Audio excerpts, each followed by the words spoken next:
गोटे जंगल ने बहुत शक्तिशाली बाघ गोटे रहुथिला। तार ना थिला काला।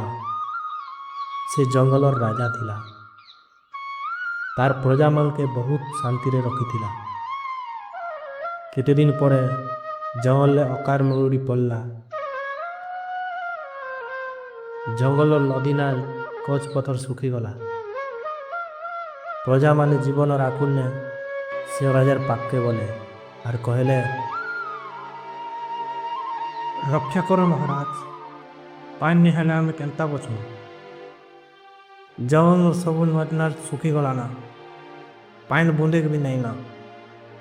खाइबा के नहीं हेले पर चलवा, बाकी पानी टिकी नहीं हेले अब केनता बचू।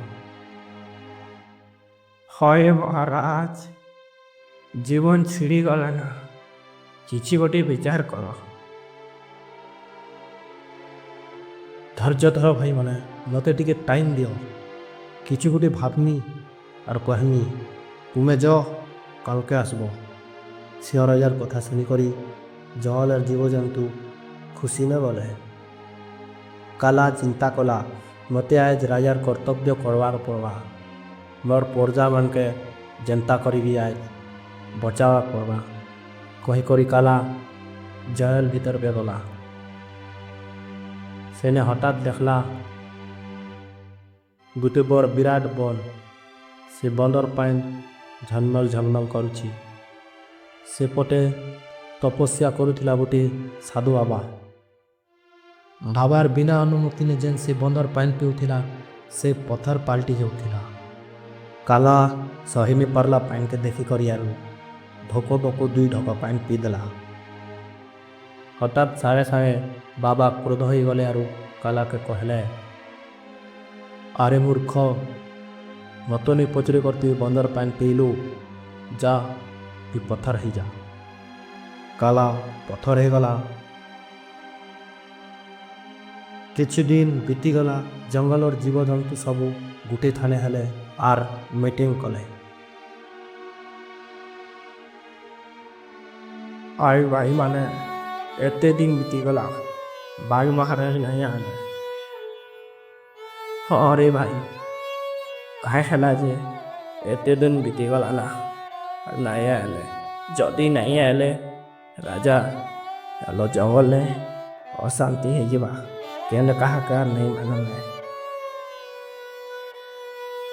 साउथ कथा कहलु भाई, बाघ महाराज थिले जे आपर किछि असुविधा नहीं होथि। आनर सब कथा बुझुथिले। आनो किछि गोटे विचार करवा पड़वा। जंगल और सब जीव जंतु बाघ महाराज के खोजबार लगी विचार कले और जंगल के खोजी गले। हठात सेने देखले गोटे बड़ भारी बन अच्छी। जीव जंतु शोषर आकुल ने सही नहीं पारले और पाइन पाक के धाई गले। से आरु साधु बाबा जानी पारले आउ डाकले, अरे मूर्ख माने रही जाओ, मोर कथा टी सुन। गुपे आसला मोर कथा नहीं सुनला अरे पाइन पी करी पत्थर हो गला। पाइन पीवार अच्छे बेले जाओ गोटे जंगल भीतर के सेले गोटे बड़ भारी आम गछ अच्छी। से आम के आनब आरु ई बंदे पकाबो, तेबे जाई करी ई बंदर पाइन पी पारबो।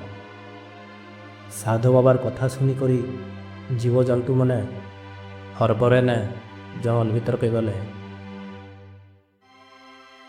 हठात सेने देखले गोटे बड़ भारी आम गछ अच्छी। आम गछे गोटे भी आम नहीं दिसबार। सेते बेले बैंक चिंता कला और कहला, चिंता कर मारे भाई माने, आन तो गोटे भी नहीं दिसबार। जहाँ लगुची आमी आन नहीं बचू ना। हमारे भाई सत कथा कहूँ। माकड़ हठात देखला बहुत ऊपर गोटे आम झुलुची। माकड़ देखी करी खुश हो गला और कहला, सुनो भाई बोला सुनो, आम पाई गली। आम पाइबार कथा शुणी करी सब जीव जंतु माने खुशी हो गले। ଆରୁ ଆମକେ ନେଇକରି ସାଧୁ ବାବାର ପାଖକେ ଗଲେ। ସାଧୁ ବାବା ଆମକେ ନେଇକରି ବନ୍ଧେ ପକାଲା ଆର୍ ଜୀବଜନ୍ତୁମାନକେ ପାଣି ପିଇବାର୍ ଲାଗି ଦେଲା। ଖୁସିନେ ଜୀବଜନ୍ତୁମାନେ ପାଣି ପିଇଲେ। ହଠାତ୍ ସେନେ ଦେଖିଲେ ଯେ ବାଘ ପଥରରୁ ମୁକ୍ତି ହେଇଗଲା। ପଥରରୁ ମୁକ୍ତି ହେଇଯିବାରଟା ଦେଖିକରି ଜୀବଜନ୍ତୁମାନେ ଖୁସ୍ ହେଇଗଲେ ଆରୁ ଜଙ୍ଗଲକେ ଗଲେ।